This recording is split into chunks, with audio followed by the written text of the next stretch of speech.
Hello friends, welcome to Safety Management 2, the second sub-module under Safety in the course Health, Safety, Environment Protection or HSE.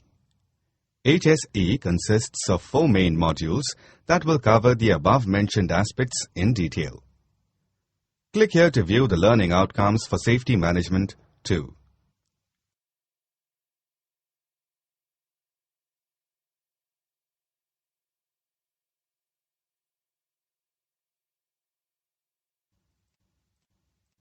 Learning outcomes. After going through this module, you will be able to Explain the need for learning outcomes.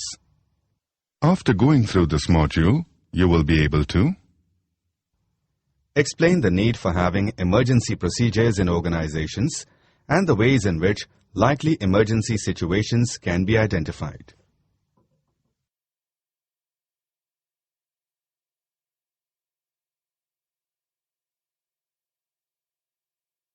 In this element, we started off with the importance of management systems and then went on to discuss about the different management system standards available throughout the world. Subsequently, we looked at one of the key aspects of planning, which is called Hazard Identification and Risk Assessment or HIRA. We have to now look at another very important area called emergency situations, which may arise due to the failure of any one or more of the control measures identified during the HIRA process. An emergency is a situation that poses an immediate risk to health, life, property, or environment. Let's explore the term emergency in detail.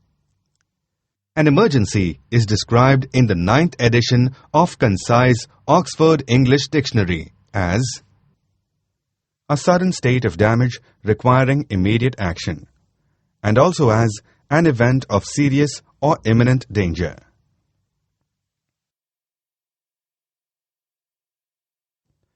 Let's look at the emergency events. A number of legal requirements establish duties and set criteria that can be used to help an organization establish procedures, competencies, and equipment requirements for different types of emergency events. Some examples of emergency events are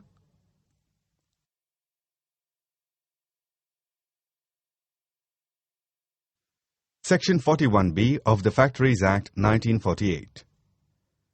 Section 41B of the Factories Act 1948 warrants the occupier of every factory involving hazardous process and hazardous substances to draw up an on-site emergency plan in consultation with the Chief Inspector of Factories and make it known to the workers employed therein and the general public living in the vicinity of the factory the safety measures that need to be taken in case of such emergency situations.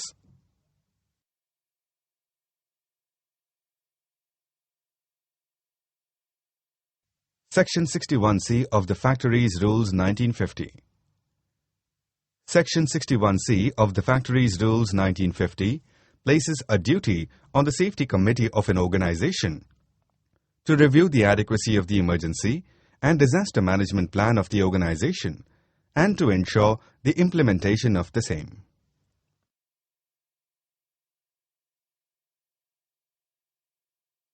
Section 61 UL of the Factories Rules 1950.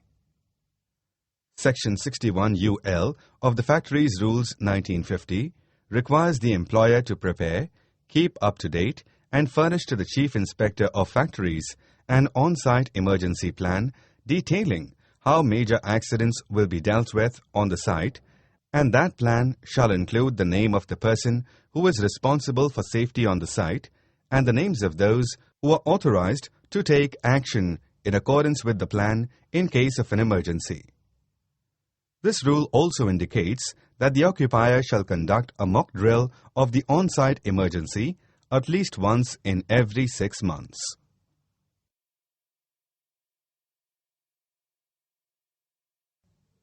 Schedule 8, issued under the Section 61 UL of the Factories Rules 1950 rule, indicates the details to be furnished on the on-site emergency plan which is reproduced below. Click here to access Schedule 8.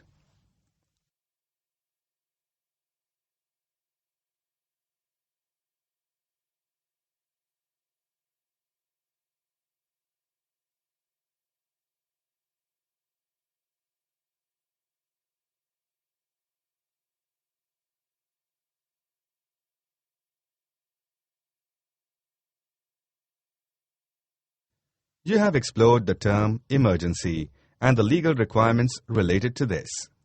Now, let's learn about the actions to be taken during an emergency situation.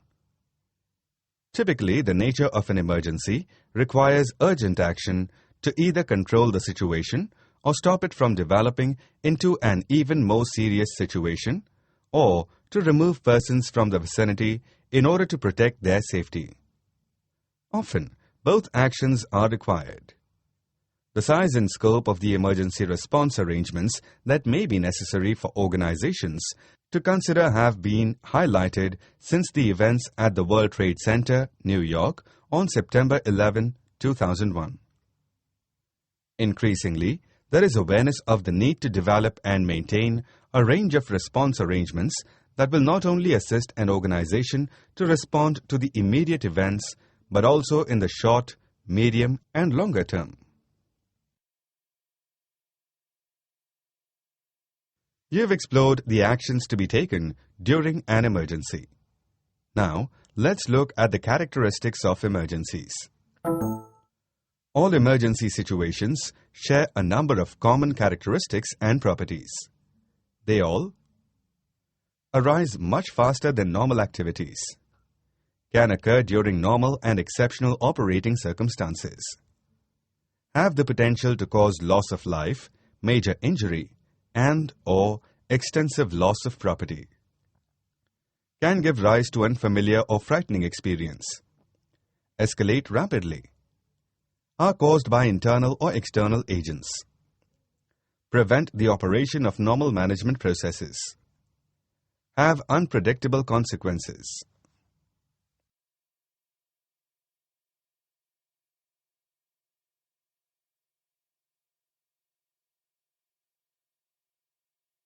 You have been introduced to the characteristics of emergencies. Now, let's learn about how to identify potential emergencies. A major way of identifying possible emergency scenarios is by examining the risk assessment of all the activities. Analysis of the risk assessments will identify where possible failures in control measures might arise. Safe systems of work should also provide information on any possible emergency situations. For example, while carrying out hot works, where welding equipment or hot materials, such as asphalt, are being used, emergency precautions may have to be taken against the risk of fire. It is also important to ensure that attention is being focused on events that might lie outside of normal operating circumstances. There is a strong overlap between the emergency response measures needed to deal with foreseeable events arising out of normal work routines and those arising from events which, although foreseeable, are not considered to be normal. For example, acts of violence are unfortunately increasingly becoming a normal part of the work in some occupations. For example, hospitals, schools, and transportation.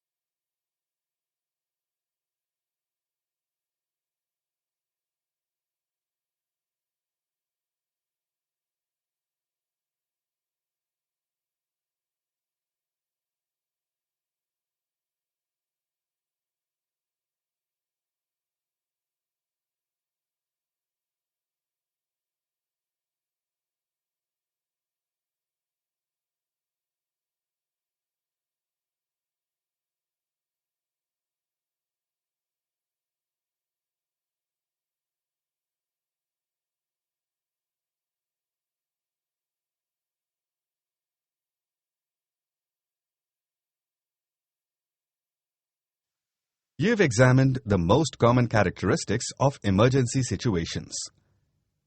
The extent of emergency arrangements to be put in place should be proportional to the risks likely to be encountered when the foreseeable emergency arises.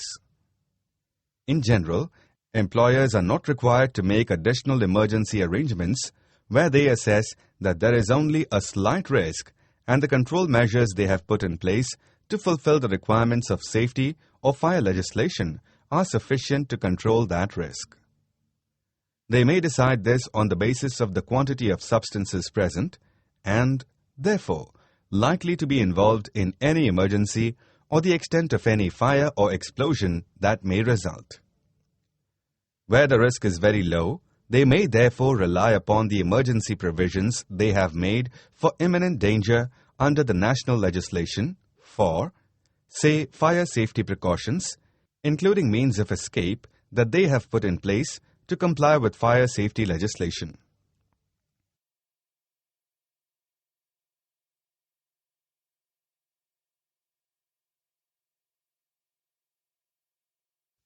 You've examined how proportionality impacts emergency arrangements. Let's continue on the same note. Fire safety legislation allows for small-scale incidents to be dealt with pragmatically and without involving any major emergency response. However, it will be important to ensure that the risk assessment is adequate in this respect and that those making the decisions on whether or not a defined emergency has occurred are competent to do so. Essentially, the decision as to what extent additional emergency provisions may be required will rest upon a detailed understanding of the circumstances, work activities involved, the findings of risk assessment, and the likely extent of any release. Unless an employer can be satisfied that there are only slight risks arising from an emergency, it will be necessary to implement additional measures. You've explored how proportionality plays a role in determining emergency arrangements. Now, let's discuss various competency requirements for handling emergency situations effectively. Every employer should nominate a sufficient number of competent persons to implement the emergency response procedures insofar as they relate to the evacuation from premises of persons at work in his undertaking. A person or persons should be appointed and authorized to activate the emergency plan.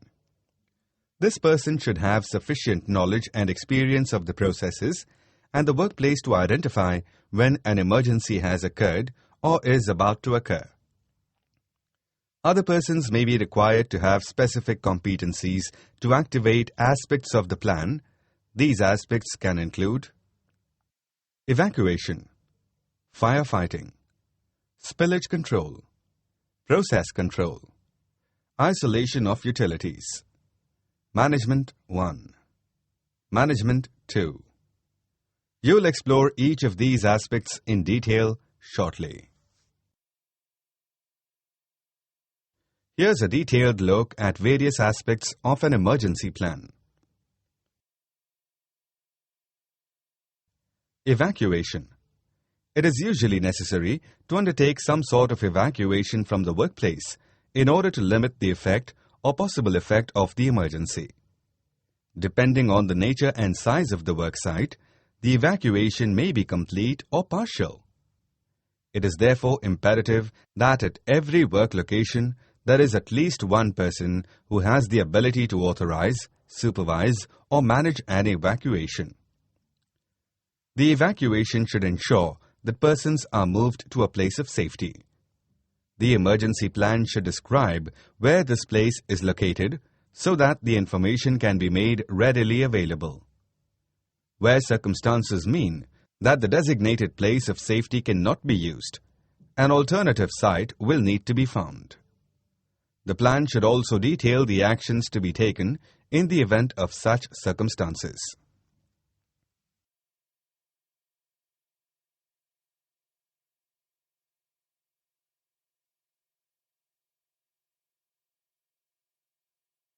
Firefighting.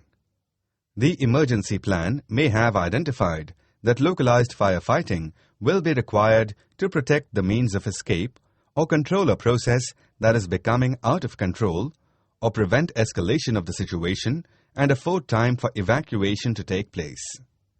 In such cases, it is desirable to have an on-site firefighting team properly and sufficiently trained in aspects of firefighting that can respond to local situations before the arrival of the off-site emergency services. On larger industrial sites, the training and competencies of the in-house company firefighting crews must be assured.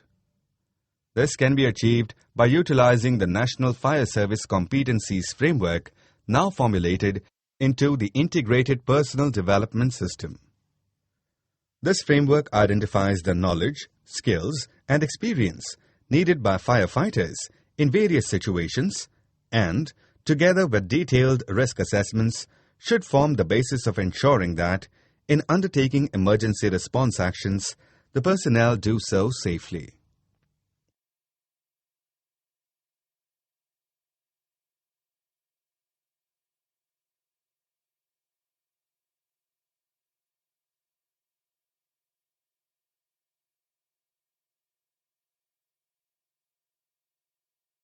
Spillage control.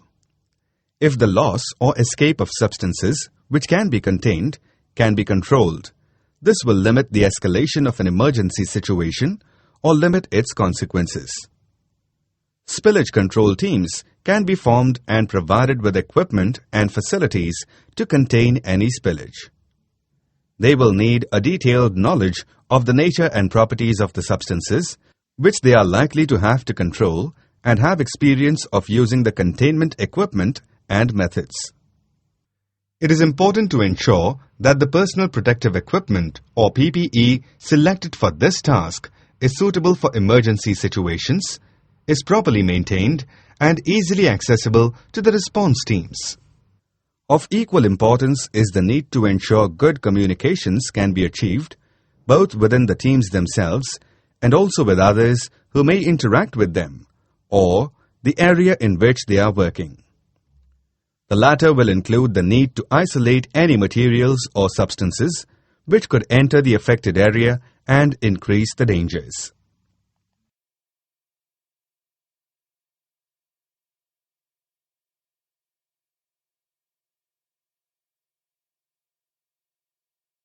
Process control. Certain processes present a risk of developing into uncontrolled and potentially dangerous states. Where such situations are identified as being possible, it will be necessary to have persons who are competent to identify that such situations are occurring and who can undertake appropriate mitigation or other action.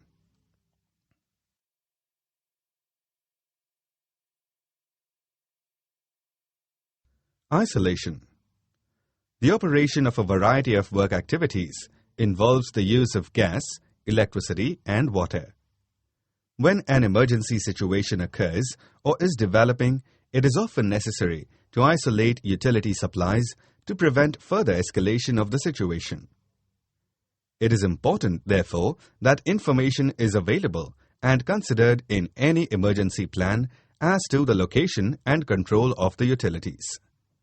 In some circumstances, the isolation arrangements will be required to be undertaken by competent persons with knowledge and experience of the effects and implications of isolating supplies. For example, inopportune removal of a gas supply may create an explosive atmosphere as air moves into the space created by turning off the supply.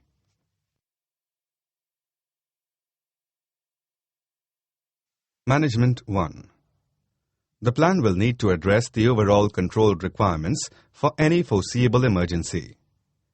Key personnel should be identified who have the authority, knowledge, and experience or competence to take charge of the controls actions either in part or in whole. For complex plant and processes, there should always be available a senior management member who can take control of any emergency situation that arises.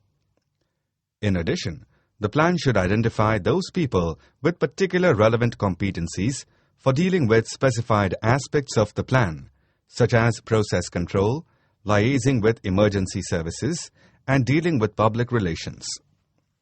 Of prime importance, particularly for major incidents, is the need to ensure that the managerial competencies of those leading the various aspects of the response, including overall command, are suitable.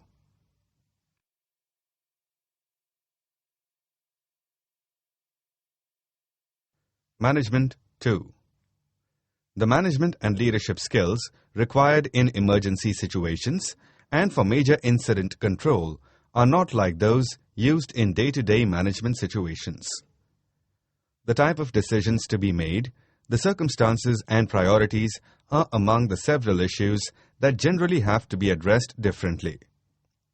It is vitally important, therefore, to ensure that those charged with leadership responsibilities in any major emergency plan are equipped with the training and support to enable them to operate effectively.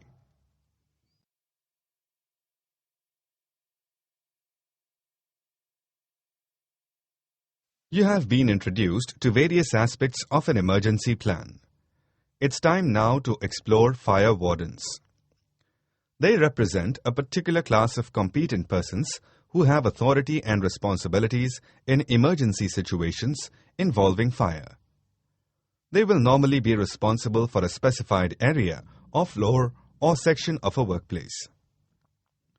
Their role is to ensure all persons are safely evacuated from the area for which they are responsible, and that on leaving, and where possible, fire protective measures such as closing fire doors are put in place. They will be responsible for ensuring the people from their work area are gathered at an assembly point and are accounted for by a roll call. In order to ensure that the role of fire wardens is understood by both themselves and others in the workforce, it is essential that their role is re-emphasized as part of normal working practices. This can be achieved by allocating them responsibility for routine checking or inspection of fire safety measures, such as location of fire extinguishers, and playing an active part in regular fire drills and other emergency exercises.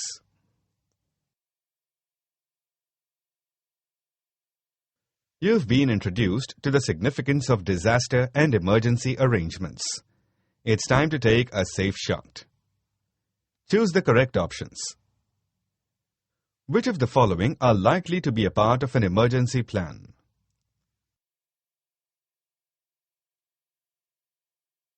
Not quite. You have explored various aspects of an emergency plan. Now, let's explore the stages of an emergency. Emergencies generally have 3 clearly defined stages, each of which needs to be considered when developing a response plan. These stages are immediate reaction, controlling the emergency, recovery. The duration of each of these phases will depend upon circumstances. The emergency plan arrangements should provide for circumstances for both short duration and long duration emergencies.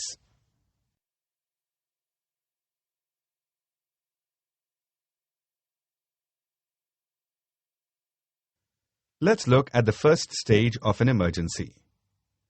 This phase is about the initial response to the emergency.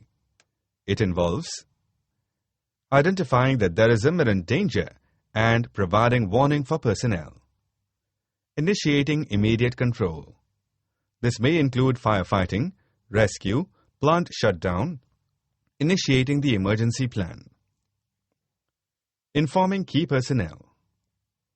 Informing the emergency services. You'll explore this stage in detail shortly. Here are a few important aspects of the first stage of an emergency. Warning. Warning devices should be activated.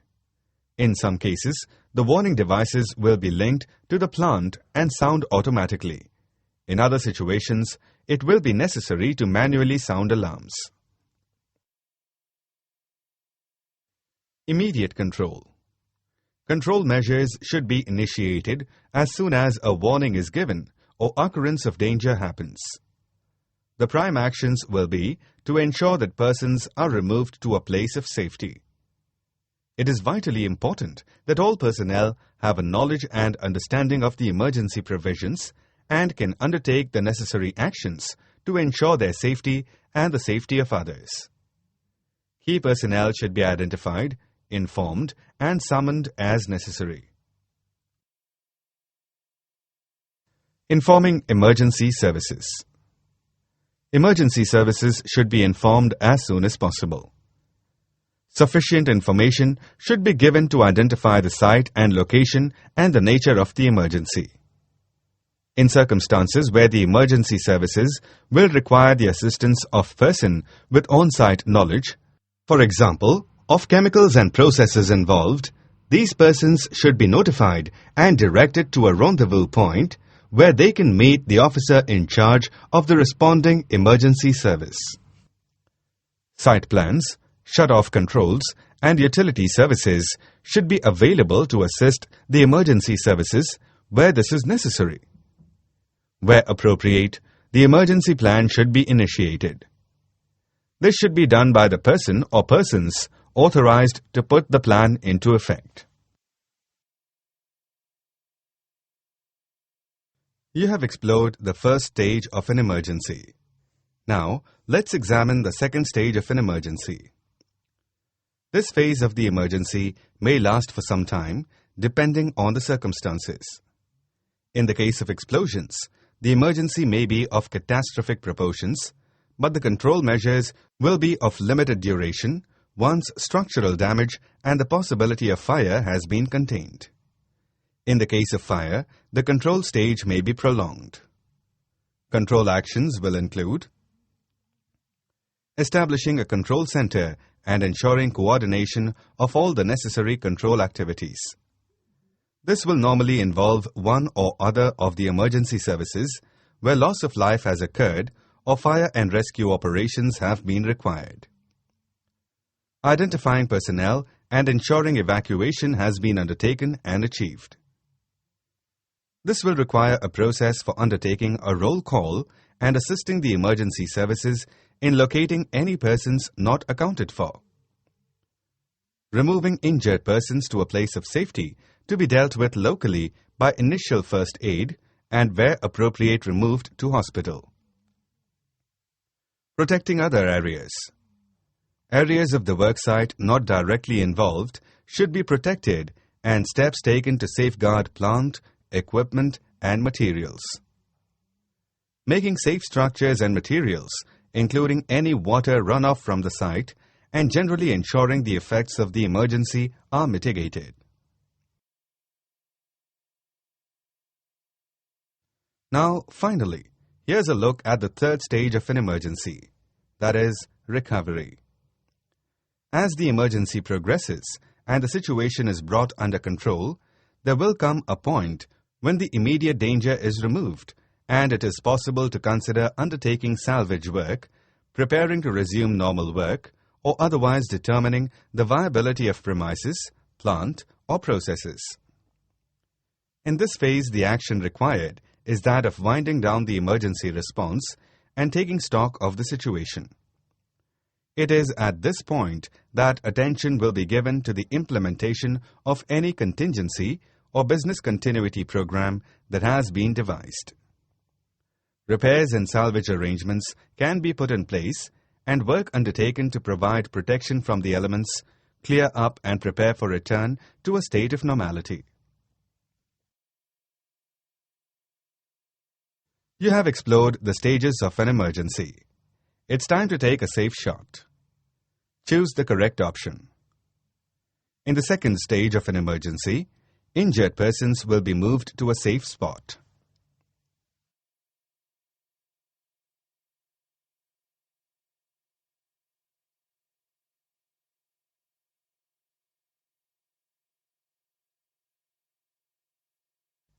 Well done.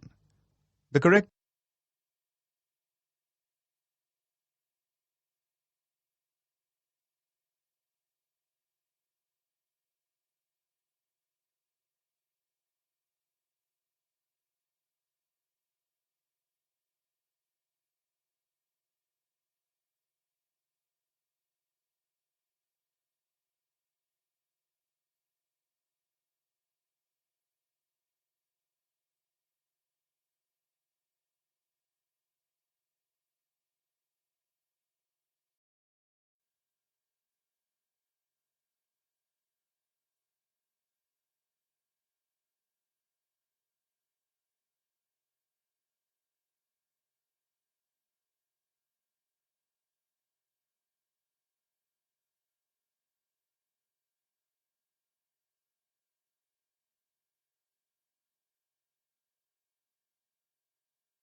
Well done.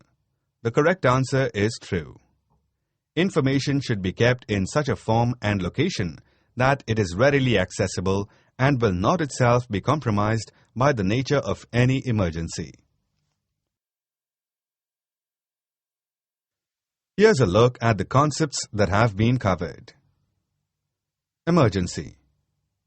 An emergency is a situation that poses an immediate risk to health, life, property, or the environment. Emergencies generally have clearly defined stages, each of which needs to be considered when developing a response plan. These stages are: immediate reaction, controlling the emergency,